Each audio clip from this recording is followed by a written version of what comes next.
سبيل الدموع سبيل مريح تنهدى يا صاحي كي تستريح وبث Bismillahirrahmanirrahim. Assalamualaikum warahmatullahi wabarakatuh. Innal hamdalillah nahmaduhu wa nasta'inuhu wa nastaghfiruh wa na'udzu billahi min shururi anfusina wa min sayyiati a'malina. May yahdihillahu fala mudhillalah wa may yudlil fala hadiyalah.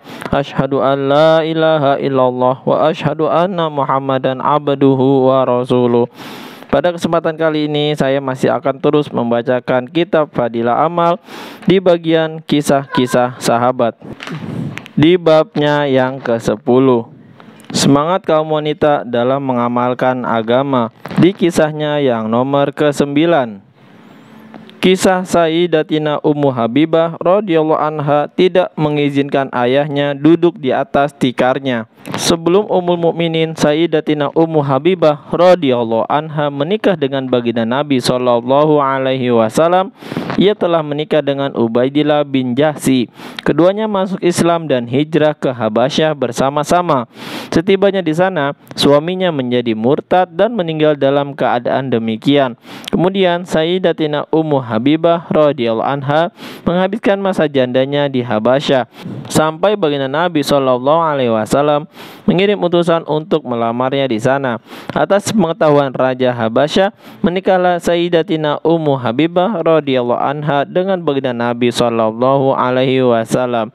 Kisahnya akan diceritakan di akhir bab ini. Setelah menikah, Sayyidatina Ummu Habibah radhiyallahu anha pindah ke Madinah Al-Munawwarah.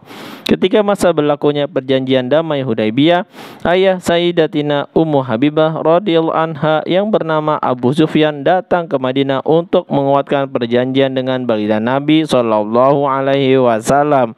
Ia juga mengunjungi tempat anak perempuannya.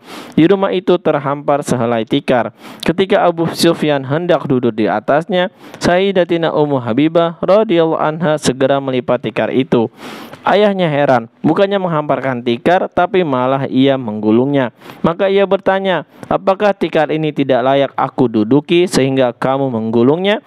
Atau aku tidak pantas duduk di atasnya? Sayyidatina Ummu Habibah radhiyallahu anha menjawab, ini tikar baginda Rasulullah sallallahu alaihi wasallam, sedangkan engkau najis karena masih musyrik.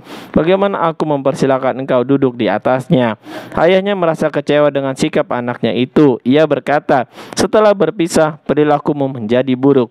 Sebenarnya sikap tersebut sebagai rasa hormat Sayyidatina Ummu Habibah radhiyallahu anha kepada baginda Rasulullah sallallahu alaihi wasallam. Bagaimana ia dapat menahan perasaannya jika seorang musyrik duduk di atas tikar baginda Rasulullah sallallahu alaihi wasallam? Meskipun orang itu ayahnya sendiri, apalagi orang lain. Suatu ketika ia mendengar sabda baginda Nabi sallallahu alaihi wasallam mengenai fadilah sholat duha 12 rakaat. Setelah mendengar hadis tersebut, Sayyidatina Ummu Habibah radhiyallahu anha selalu menjaga sholat duha. Selanjutnya dikisahkan bahwa ayahnya akhirnya masuk Islam. Ketika ayahnya meninggal dunia, 3 hari kemudian ia meminta minyak wangi dan memakainya. Ia berkata, sebetulnya aku tidak memerlukan minyak wangi ini, namun semua ini aku lakukan karena aku mendengar sabda baginda Nabi sallallahu alaihi wasallam, wanita tidak boleh berkabung dengan meninggalkan seluruh perhiasan dan wewangian lebih dari 3 hari kecuali untuk kematian suaminya. Jika suaminya meninggal dunia, ia berkabung selama 4 bulan 10 hari. Itulah sebabnya aku memakai minyak wangi agar tidak dianggap berkabung dengan kematian ayahku. Ketika ia sendiri akan meninggal dunia, ia memanggil Sayyidatina Aisyah radhiyallahu anha dan berkata, aku dan engkau sama-sama sebagai madu. Tentu ada kesalahan di antara kita. Semoga Allah subhanahu wa ta'ala mengampuni aku dan engkau. Sayyidatina Aisyah radhiyallahu anha menjawab, semoga Allah subhanahu wa ta'ala mengampunimu. Mendengar ucapan Sayyidatina Aisyah radhiyallahu anha, ia berkata, engkau telah banyak membuatku senang saat ini. Semoga Allah subhanahu wa ta'ala menggembirakanmu. Lalu untuk tujuan yang sama, ia mengirim utusan kepada Sayyidatina Ummu Salamah radhiyallahu anha dari kitab Tabaqat. Faedah: hubungan di antara istri-istri yang dimadu biasanya enggan untuk saling bertemu. Namun Sayyidatina Ummu Habibah radhiyallahu anha menghendaki agar hal-hal yang terjadi dalam hubungan sebagai sesama istri diselesaikan di dunia ini, sehingga tidak ada lagi beban di akhirat. Sedangkan mengenai kecintaan dan penghormatan Sayyidatina Ummu Habibah radhiyallahu anha kepada baginda Nabi sallallahu alaihi wasallam telah dibuktikan dengan kisah di atas. Alhamdulillah, baru saja kita memperdengarkan kisah tentang Sayyidatina Ummu Habibah radhiyallahu anha tidak mengizinkan ayahnya duduk di atas tikarnya.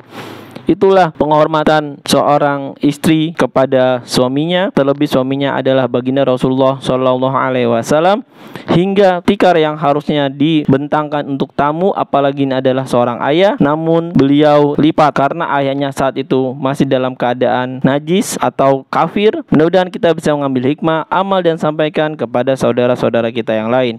Subhanakallahumma wa bihamdika asyhadu alla ilaha illa anta astaghfiruka wa atubu ilaik. Wassalamualaikum warahmatullahi wabarakatuh. سبيل الدموع سبيل مريح تنهدى يا صاحي كي تستريح وبث